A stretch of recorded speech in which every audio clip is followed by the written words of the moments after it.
tailoring lipid lowering therapy in coronary artery disease patients.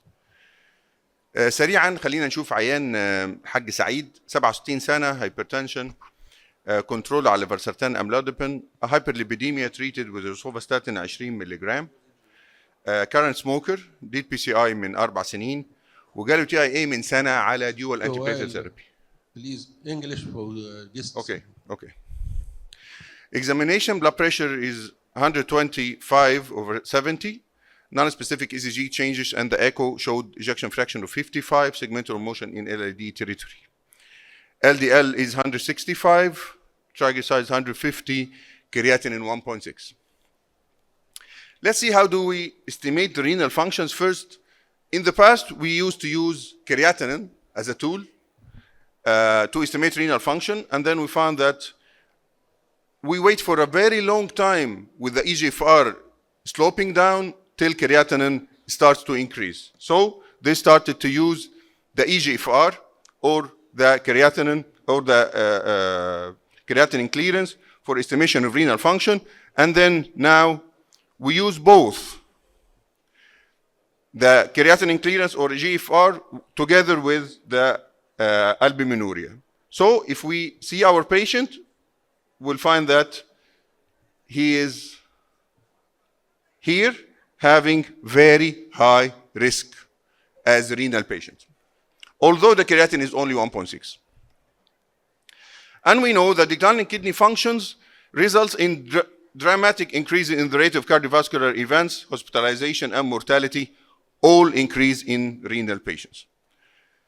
And from the InterHeart study, 15,000 patients from 52 countries, this study showed that abnormal lipids is the most important risk factor for coronary artery disease, and also it is the most readily modifiable. This data is from from Egypt by Professor Ashraf Reda. 1 in every 2 patients had acute coronary syndrome, had premature acute coronary syndrome, with 50% of them have dyslipidemia. So it's a major concern in Egypt. Now we understand the concept of cumulative exposure of LDL, that if the patient starts with a high LDL and keeps on exposing his blood vessels to high LDL for a long time, this makes the coronary artery disease comes earlier. But if we get the curve down, the concept of bending of the curve, if we get the curve down, if we lower down the LDL, so we can achieve the same results of LDL for a very long time, so the curve bends down and the coronary artery disease comes very late. So the earlier the better, the lower the better, the longer the control is the better. And this year, 2025, came the recent guidelines with a new group of extreme risk with a lower target to 40. So our job is much harder than before. So if you cannot achieve 55, now there is a group of patients by guidelines that you should reach 40. And we know from all over the world that the Vinci trial, 33% reached of all the patients reached the target, and 18% of very high risk reached the target. This study was done when the target was 70. What about 55 and now 40? 34% of patients are not, of Egyptian patients, only 34% reached the target. So we should use strong tools. And the fight is between atorvastatin and rosuvastatin. These are the two potent molecules, atorva 4080 and rosova 2040. And now we have the proof from the guidelines that non-statin therapies with proven cardiovascular benefits alone or in combination can be used to lower down the LDL, so we can use ezetimibe early. And the guidelines proved us by this graph that tells us that high-intensity statin plus bempedoic acid or ezetimibe gives you about 60% reduction, and this is the same value as PCSK9. Notice the difference in cost. This is important. So which statin? Number one, does it differ atorva versus Rusova in protection, plaque regression? In protection, there is no difference. In plaque regression, there is the impact of dual lipid-lowering therapy, the precise IVUS trial. They gave atorvastatin with ezetimibe versus atorvastatin alone, and they showed significant reduction in plaque volume. And if we can see here, the line in the middle is the line below which there is regression of the plaque, and we can see the precise IVUS with atorva Rusova is down in the graph. This means that it shows significant reduction in the plaque volume and atheroma volume regression. So the precise IVUS showed that compared to statin monotherapy, combination can give us good results. The next, are they the same in chronic kidney disease?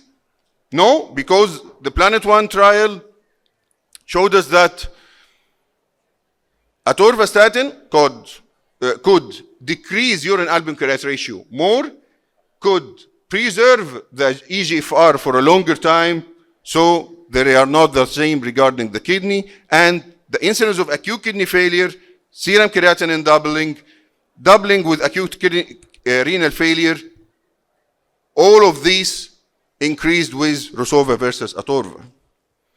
Another trial here showed us that there was higher incidence of hematuria, proteinuria, and kidney failure with rosuvastatin, but we should note that 44% of these patients were prescribed rosuvastatin in high doses in chronic kidney disease class 4, higher than the rosuvastatin doses stated by the FDA, which we will show in a second.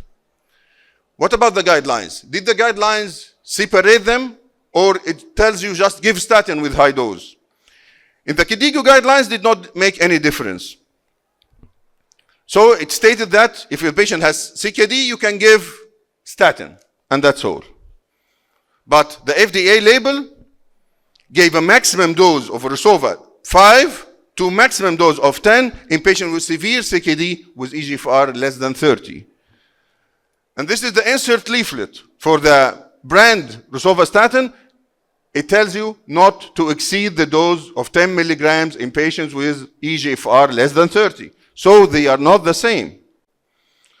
The NICE guidelines tell us that in a patient with chronic kidney disease, atorvastatin 20 milligrams will be okay if the patient has eGFR less than 60, and you can increase the dose with no upper limit. It didn't put an upper limit if the patient is having eGFR down to 30.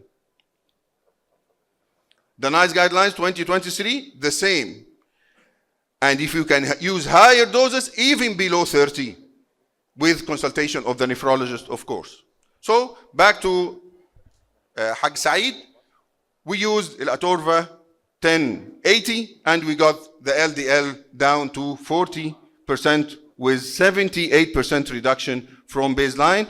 Now we have tools that can help you. Atorvastatin 40-80 together with ezetimibe, Atoriza 1040 and 1080.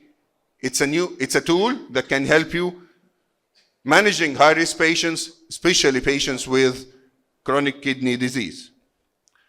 So we should tailor lipid-lowering therapy according to the LDL goals. 34% of Egyptian patients achieve the LDL goal. FDA recommends rosuvastatin maximum 10 milligrams in CKD patients. No difference regarding outcome. There is difference regarding renal protection. Atorva is better. Atheroma volume regression, also in combination therapy with atorva, is better. Thank you very much.